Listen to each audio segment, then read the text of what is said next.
Sveiki, su jumis Rima Vaicekauskienė, lyderystės ir verslo sistemos mokykla. Ir šiandien trumpai apie prieštaravimus. Kuriant nuosavą verslą pagal tinklinės rinkodaros verslo sistemą, susidurime su būsimų verslo partnerių, būsimų komandos narių prieštaravimais.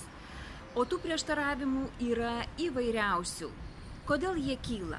Prieštaravimai kyla dėl to, kad žmonės nežino teisingos informacijos apie šią verslo sistemą. Arba tiesiog iš nuogirdų susidarė tam tikrą nuomonę. Kokia mūsų užduotis? Mūsų užduotis yra užsidėti apsauginę liemenę. Ir kas tai mūsų apsauginė liemenė yra?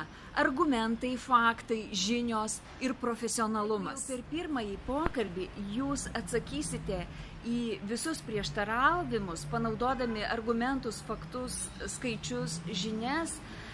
Tuomet iš pretendento nesulauksite prieštaravimų, nebent tik tais keletą klausimų, į kuriuos jūs taip pat profesionaliai atsakysite. Todėl, kalbant apie prieštaravimus, pirmajam etape turite sužinoti, kokie tie prieštaravimai būna dažniausiai pasitaikantys.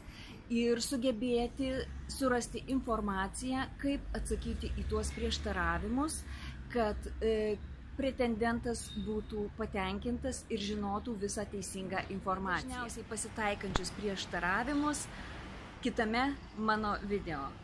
Na, o dabar visiems linkiu sėkmės ir iki kitų susitikimų. Su jumis buvo Rima.